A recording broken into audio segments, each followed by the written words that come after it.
dive deep into the experience of Play for Life, tanungin muna natin yung ating brand ambassadors. Kamusta? Kamusta yung mga, ano yung naging diskarte ninyo sa game? Ikaw mo nagpapapili. Gusto kong manalo kaso hindi ako nanalo eh.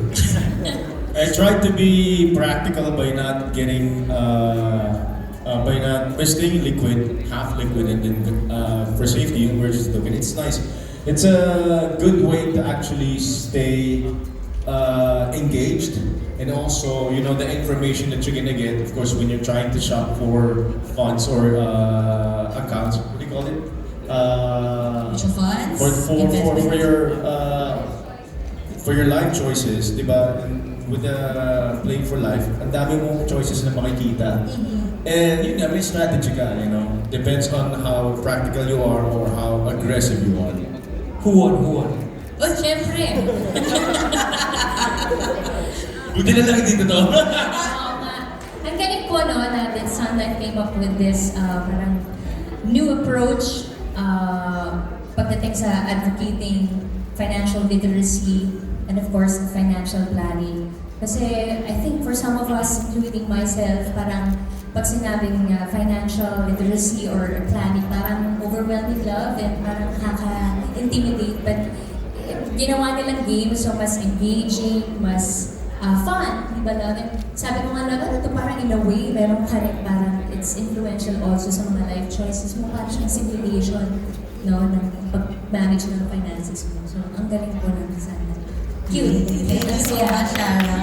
Mateo, how did you find the experience? Winners, nasa kamay. Ngumiti lang siya, nanalo na. Hindi, natsamba lang tayo. Siyempre. No, but on a serious note, it was fun because when we started the game, Piolo chose an insurance, Sarah chose an insurance. Gamer lang ako eh. Both of them chose an emergency fund. I didn't. Sabi ko, sige, I'll risk it. But yung second turn ko, yun, nagsisi ako, dapat I got an emergency fund. And it made me realize it's really important to have an emergency fund compared to just being liquid. Priority yun. So it was fun. Like what Sarah said, it really simulates, like, gives you a better understanding of different choices on your life, on the emergencies that life can give to you.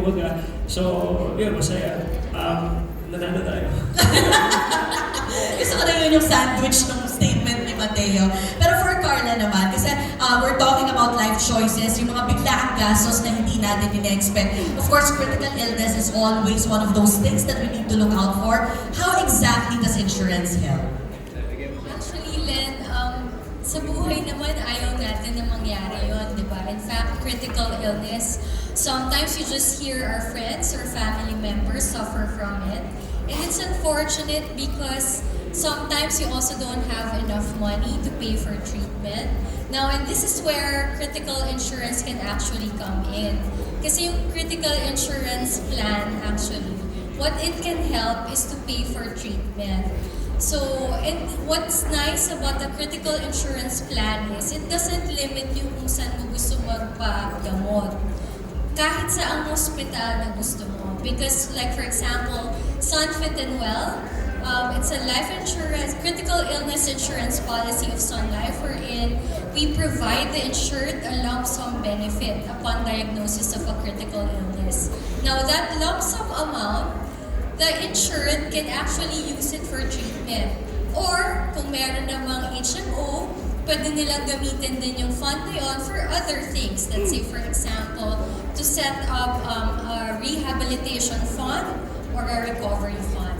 So that's what's nice about these kinds of policies. Yan. So really, di ba, I'm sure a lot of you also experience nakabunot ng card, na critical illness, and then all of a sudden, you don't have that card that can save you. Diba? You don't have that product that can save you, help you fund the treatment. So there you go. Pero syempre naman, realistically may mga life wins tayo. I'd like to ask our brand ambassadors, ano yung mga life wins nyo lately? Para naman good vibes. Yung makatabi mo si Papa Pete. Kasama mo si Mateo with the Wow. Di ba, dahil pasok ko lang. Nagpasok ko lang, na. Sige, sabi Papa Pete. Ako, nasagot ko na. Ako, I can relate with you, Sarah. Life win ko din siya today. Pino. Ako rin. Life win ko na sila. Nakita ko si Papa Pete. Kaninong life win ang makita makita si Papa P today. Yeah! They inspire, on a serious note, Papa P is very, very inspiring, Papa P. Piolo is really inspiring because, you know, Sarah always tells me that, oh, tingnan mo si Piolo, talaga, he's, what, 39 years old? He's 39 and he looks so, you know, he's talagang fit and he's glowing and everything. So every time I see him, I always ask him, bro, what do you do? And he says he eats once a day. So we try, but we can't. Well, di lang kinakaya eh. Grabe yung once a day. Oh my God. Ikaw, Papa P, what's your recent life with? Oh, I guess work-wise, you know, you're busy. You're doing a lot of things. I just came back from a tour in the States. We're able to do a series of shows and then back to work, and then I'm doing another movie. So I guess, you know, all these things, you know, they accumulate and you feel better because you get to be productive. Oo nga, and of course, dahil passion mo yan, di ba? Now, speaking of passion, of course, all of us, we have things that we want to pursue, yung mga passions natin in life, and it would help if we had, you know, the right investments, financial investments, to make that happen. Carla, can you talk a bit about how mutual funds can help in that aspect? Okay, so mutual funds, actually what's nice about it naman, it's an investment product. Now, it can actually help us grow our money. What I like about it is as low as 1,000 pesos or even 5,000 pesos, you're diversified. Meaning, you can place in several investment vehicles with that amount of money. And what's nice about it too is, it's the Sun Life Fund managers that are actually doing the investing for you. So, depending on your risk appetite, kung conservative ka na investor, or aggressive naman na investor, may particular Sun Life Prosperity Fund that can fit you. So kung ano man yung goal or yung time horizon, mamimili lang kayo sa suite ng Sun Life Prosperity Funds that are available. And so I think it's also an investment product that is very accessible to everyone. You can do it online, so meron din si Sun Life na ganon, or you can actually purchase a mutual fund through a financial advisor if you would need more advice. And some of our winners will actually get to invest in a Sun Life Mutual Fund. Maya-maya malalaman natin kung sino yung winner na yan. But proceeding now with some questions from our friends from the press. This one is from Ken Quinto of Kapamilya Kingdom. The question goes, what advice for our brand ambassadors, what advice would you give to someone who is just starting to think seriously about their financial future? Nandun pa lang sa medyo, first steps pa lang. Medyo nag-aalangan pa siguro, but you know, have all these dreams. What kind of advice would you give, Papa P? I would tell that person to take the risk, especially if you're young and you have that passion to, you know, to go further in your career. You won't know it until you risk it, and that's also your safety net. Knowing that you are actually doing this for your future, so you're more, I guess, excited to work. You're more excited to wake up because you know you're not just paying for something, but you're building your future. Oh, it's paradox, no? It's a risk that you take, but it also the payoff is great when you go for it. What about Sarah and Mateo? For somebody na nagsisimula sa financial journey. Sabi na pag-usapan nga po namin na dapat it's best to start early on in life para while you're capable of parang working hard and of course parang syempre if you start early on the earlier the bigger the amount Ba't hindi that you can mo possibly mo, get. Sarah? Pag lagi si Matt pag kinakausap mo. Akala ko yung kasama ko na yung Jay mo sa amin. Kasi naman po eh. Sinaman eh. Hindi, so mabalik nga tayo sa trabaho natin kasi nakakalimutan yung trabaho pag nakikita mo yung Papa P. So ayun nga, dapat you start early on in life. At saka, meron po kasi parang connotation na pag sinabing life insurance para lang yun sa mga financially capable. Pero nakakatuwang malaman na as ang minimum rate is you can open a policy by how much po? Sabi ni Mrs. 1,000? Oh, it depends actually.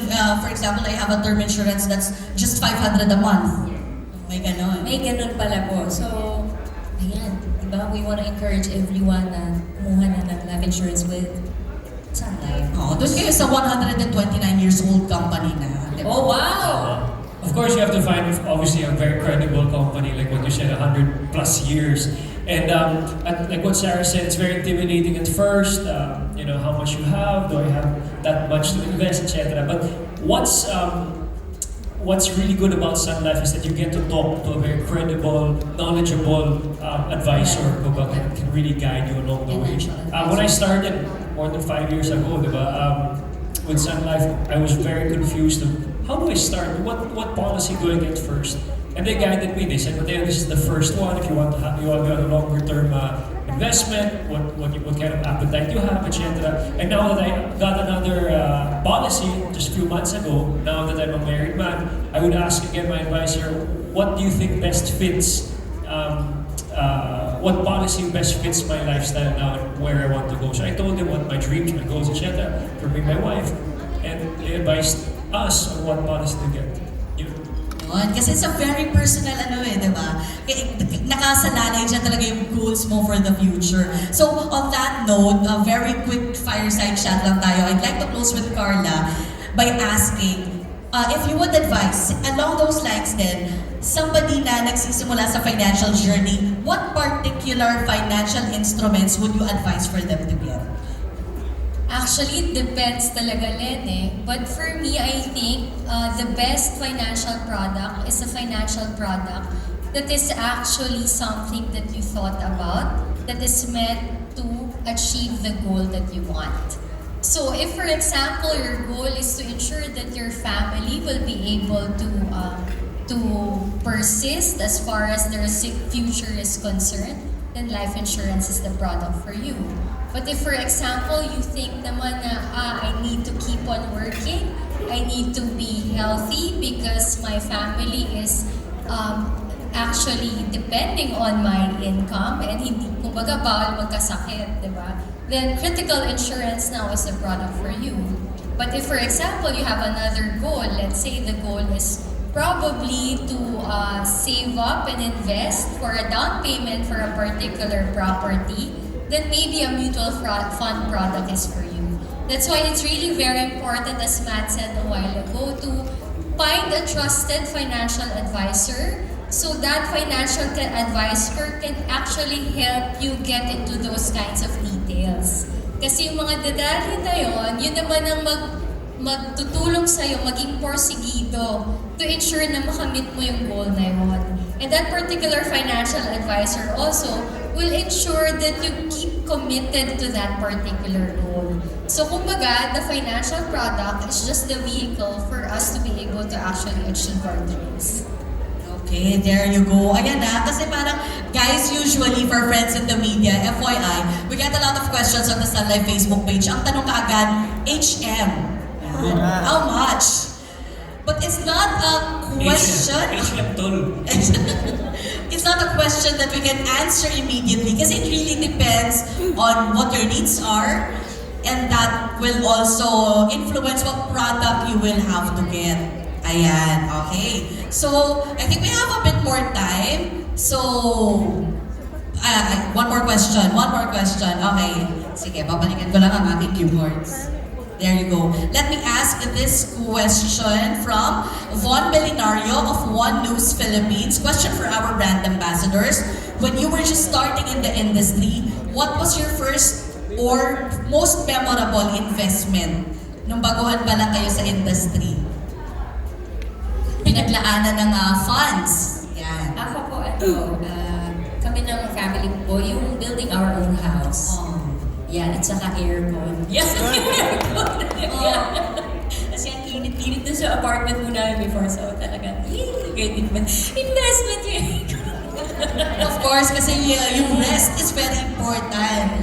Diba? Rest is very important. Kaya if you would remember, in our Play for Life game, meron yung wellness stars. Kasi importante din yung wellness ninyo, yung mental wellness. Kaya may shopping, may eating out. Kasi diba, it's part of what makes us feel good.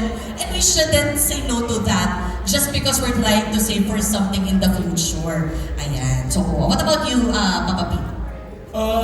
Dami ko naisip. Pero syempre, you start with very minimal pay.